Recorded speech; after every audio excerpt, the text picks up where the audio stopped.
Welcome back to My Hero Academia Anime Review, episode number 30. This will be the 70th episode of the anime. Go! And the 202nd chapter on Unforgiven. Yep, that's the name of the chapter. Yep. Now, this new episode is adapted from chapters 137 and 38.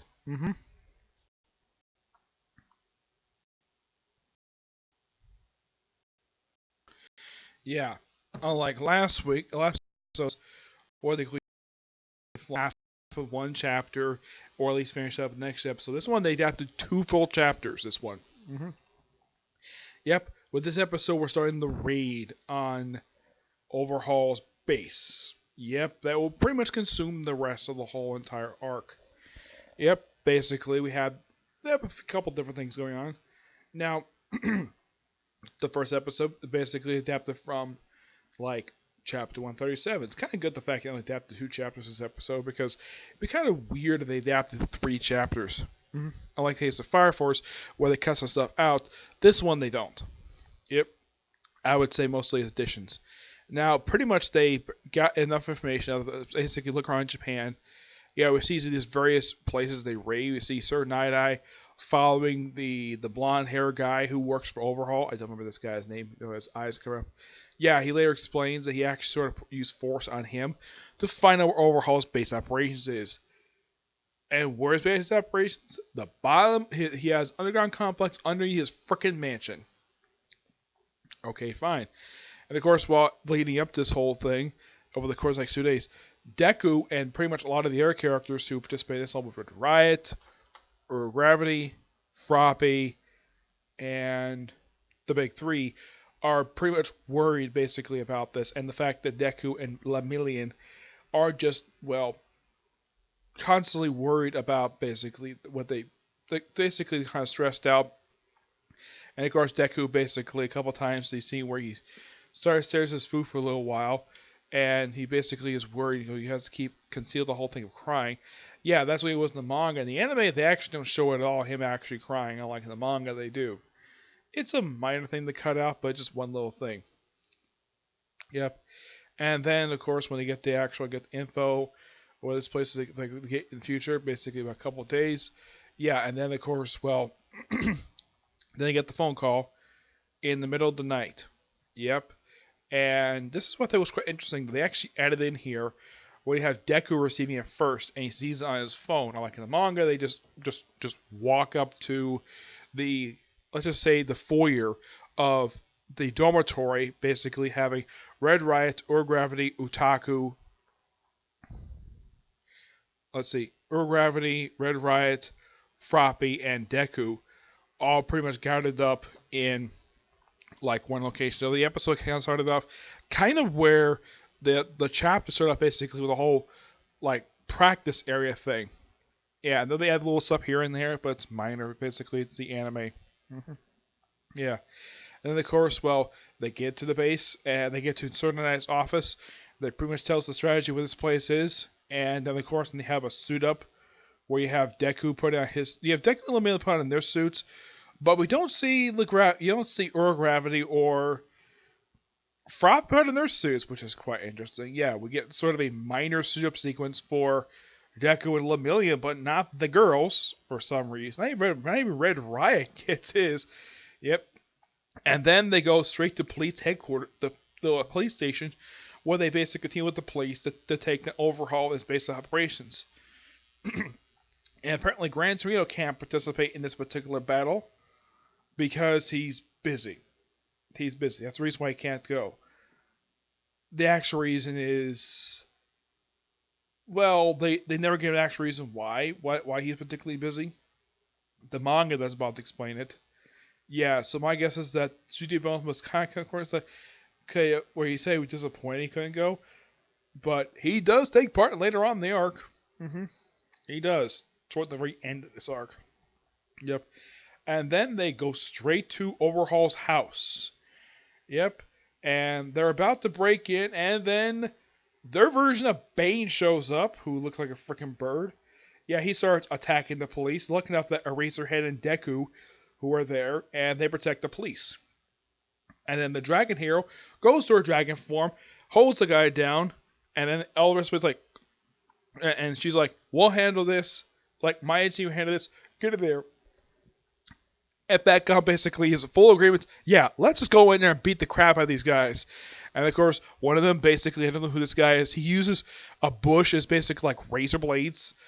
Look at that the place come with riot shields. Yep, they came with freaking riot shields.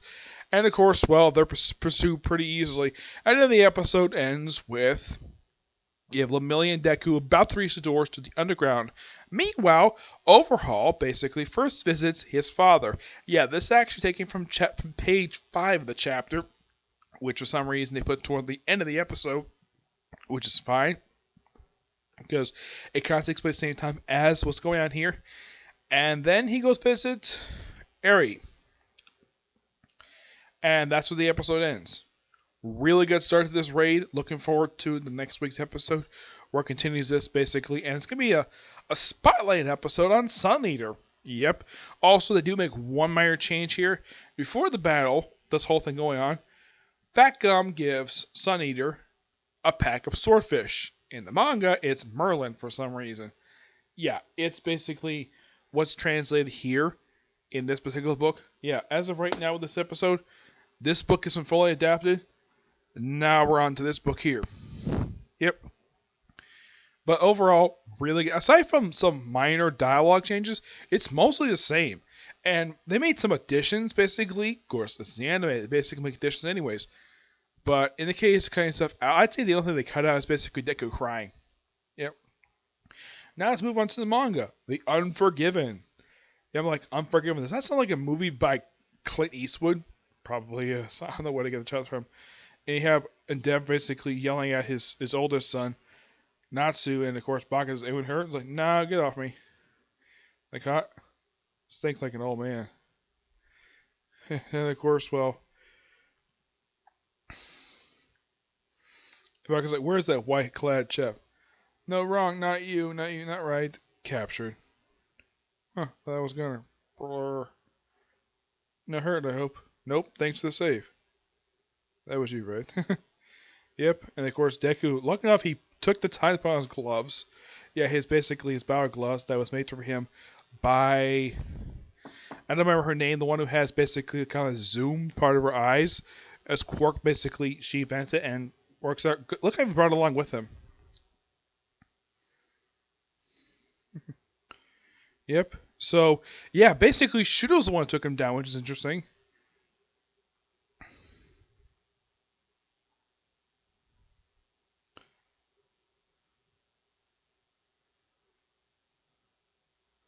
Yeah, of course. Well, shoot, but Baku's basically gloating over the fact that being fast to you just once. Yeah, great work there. When I stumbled, you stepped in quick and picked up the slack. Hmm. He on the prey just like that. And of course, Baku, and of course, Dick was like, and of course, Endeavor basically tries to hug Natsu and says, "Get off." I'm sorry. In the moment, I couldn't help but think how I saved you going forward. If you could have stand up to me. I said, believe it or not, I was never trying to neglect any of you. But if all I could do was blame others and dodge responsibility, with Toya too, I might have killed myself. Like I basically forgiving him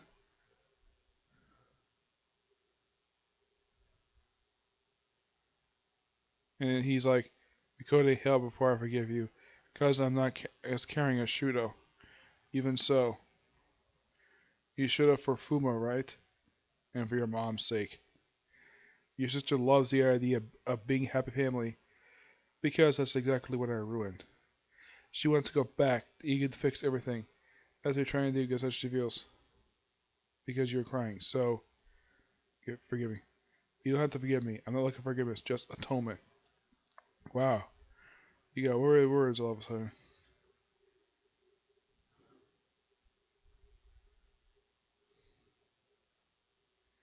Yeah, once again, I actually have an idea.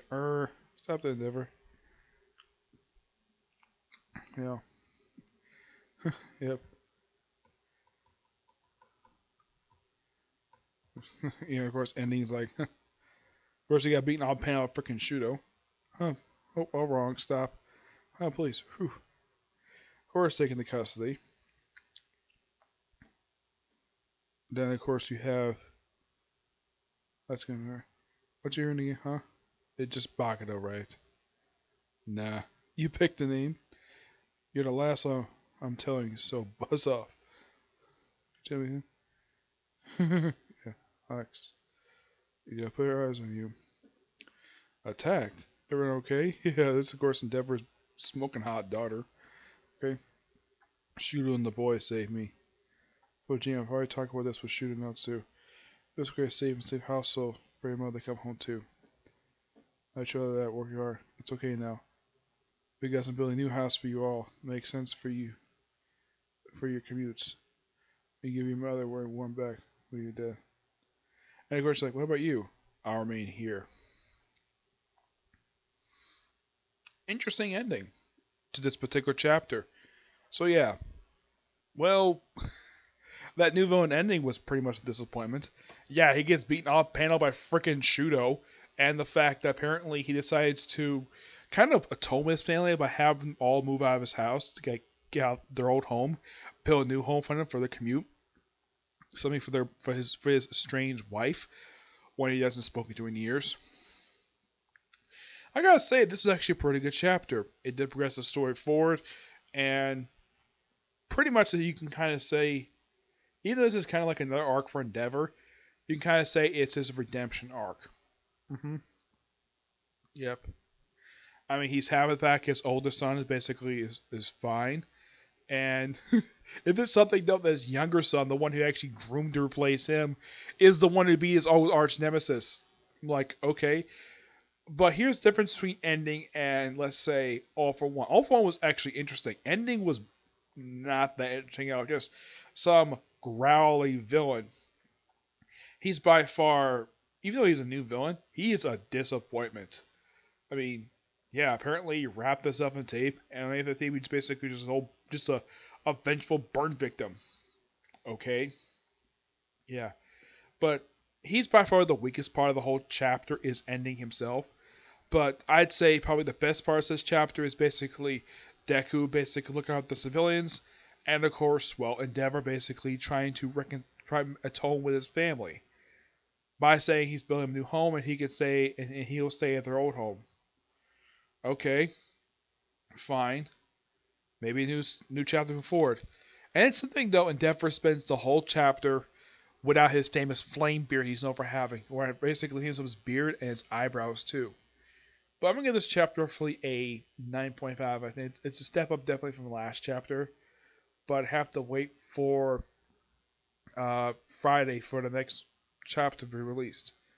Yep. So yeah, that's it for this particular review. I have roughly one more review I'm going to do, and that's a review of Case Closed, and that'll be it for tonight. Yep, I'll watch Case Closed next, and then the more review right after that. Okay, this next review. Bye.